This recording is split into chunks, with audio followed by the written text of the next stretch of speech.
उत्तर प्रदेश के आजमगढ़ और रामपुर लोकसभा सीट पर हो रहे उपचुनाव प्रचार का शोर मंगलवार को शाम 5 बजे थम जाएगा। इन दोनों ही सीटों पर बीजेपी ने कमल खिलाने के लिए अपने मंत्री और नेताओं की पूरी फौज उतार रखी है। सीएम योगी आदित्यनाथ से लेकर केशव प्रसाद मौर्य तक ने पूरी ताकत झोंक दी है। वहीं समाजवादी पार्टी के बड़े नेताओं ने भी आजमगढ़ में कैंप कर रखा है, लेकिन पार्टी प्रमुख अखिलेश यादव अभी तक न तो आजमगढ़ और न ही रामपुर में चुनाव प्रचार के लिए उतरे हैं। ऐसे में सवाल ये उठता है कि आखिर अखिलेश यादव ने उपचुनाव में प्रचार से दूरी क्यों बनाए रखी है। आपको बता दें कि आजमगढ़ संसदीय सीट से अखिलेश यादव और रामपुर लोकसभा सीट से आजम खान के इस्तीफे देने से ये खाली हुई। ये दोनों ही लोकसभा सीटें समाजवादी पार्टी के पास थी, जिसके चलते पार्टी की साख दांव पर लगी है। आजमगढ़ सीट पर सपा से धर्मेंद्र यादव मैदान में हैं, जबकि बीजेपी से दिनेश लाल यादव उर्फ निरहुआ और बीएसपी ने शाह आलम उर्फ गुड्डू जमाली को मैदान में उतारा है। वहीं रामपुर सीट पर सपा से आजम राजा और बीजेपी से घनश्याम लोधी आमने सामने हैं। कांग्रेस ने दोनों ही सीटों पर प्रत्याशी नहीं उतारे हैं। आजमगढ़ और रामपुर का उपचुनाव बीजेपी से ज्यादा सपा के लिए अहम है, क्योंकि दोनों ही सीटें सपा की रही हैं। आजमगढ़ का इलाका सपा का गढ़ है और अखिलेश यादव के इस्तीफे के बाद लोकसभा चुनाव हो रहे हैं।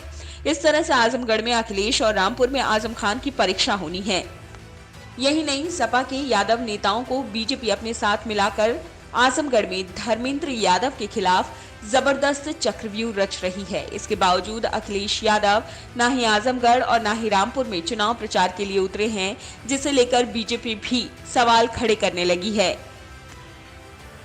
डिप्टी सीएम केशव प्रसाद मौर्य ने सोमवार को शाहगढ़ में चुनावी जनसभा को संबोधित करते हुए कहा कि अखिलेश यादव को मालूम हो गया है कि आजमगढ़ में कमल खिलने वाला है, इसलिए वो यहां नहीं आ रहे।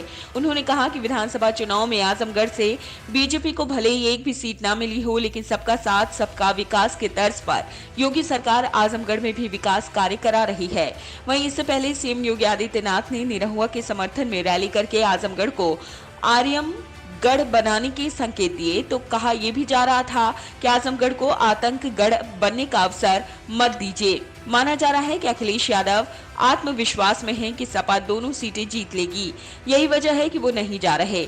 पार्टी का कहना है कि वो दोनों ही सीटें आसानी से निकाल रही है। अखिलेश के आजमगढ़ न जाने की एक वजह यह भी है कि उन्होंने रामपुर का जिम्मा पूरे तरीके से आजम खान को सौंपा हुआ है। अखिलेश यादव रामपुर नहीं जाना चाहते। ऐसे में अगर वो आजमगढ़ जाते हैं तो फिर रामपुर नहीं जाते और सवाल उठने लाजमी होंगे कि आखिर आजमगढ़ तो गए, लेकिन रामपुर क्यों नहीं गए। अखिलेश इस सवाल को खड़ा होने ही नहीं देना चाहते और यही वजह है कि वो उपचुनाव प्रचार में नहीं उतरे हैं। आजमगढ़ में अखिलेश यादव भले ही चुनाव प्रचार के लिए नहीं पहुंचे, लेकिन सपा किसी तरह का कोई जोखिम नहीं उठाना चाहती। सपा ने अपने नेताओं के साथ साथ सहयोगी दलों के नेताओं को आजमगढ़ में उतारा है। आरएलडी के अध्यक्ष जयंत चौधरी और भारती सुहेल देव समाज पार्टी के अध्यक्ष ओम प्रकाश राजभर दोनों ही नेताओं ने आजमगढ़ पहुंचकर धर्मेंद्र यादव के पक्ष में प्रचार किया, जबकि रामपुर में सपा को जिताने का जिम्मा आजम खान अपने ऊपर ले चुके हैं। फिलहाल बीजेपी ने भी आजमगढ़ में एड़ी चोटी का जोर लगा रखा है। ऐसे में अखिलेश का आजमगढ़ न जाना बीजेपी की राह आसान कर सकता है। हालांकि आजमगढ़ में सपा के महासचिव राम गोपाल यादव से लेकर अबू आसिम आजमी, स्वामी प्रसाद मौर्य, राम अचल राजभर, राम गोविंद चौधरी और नरेश उत्तम सहित सपा नेता कैंप किए हुए हैं। सपा के कद्दावर नेता आजम खान और उनके बेटे अब्दुल्ला आजम तक आजमगढ़ में पहुंचकर धर्मेंद्र यादव को जिताने की अपील कर चुके हैं। इतना ही नहीं, मुख्तार अंसारी के बेटे विधायक अब्बास अंसारी आजमगढ़ में घूम घूम कर प्रचार कर रहे हैं। सपा का मानना है कि आसानी से आजमगढ़ सीट वो जीत रही है, तो फिर अखिलेश यादव को आजमगढ़ के चुनाव प्रचार में क्यों उतारा जाए। इतना ही नहीं, अखिलेश आजमगढ़ ना जाकर ये भी बताना चाह सकते हैं कि हम बिना प्रचार में उतरे फिर भी अपने गढ़ में बीजेपी को मात दे दी। ऐसे में देखना है कि अखिलेश के चुनाव प्रचार में न उतरने से सियासी नतीजे क्या हो सकते हैं। Video desk अमर-उजाला.com।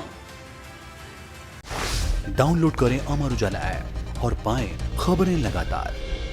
अगर आप ये वीडियो YouTube पर देख रहे हैं तो हमारे चैनल को सब्सक्राइब करें और बेल आइकन को दबाना ना भूलें। अगर आप Facebook पर ये वीडियो देख रहे हैं तो हमारे पेज को लाइक करें।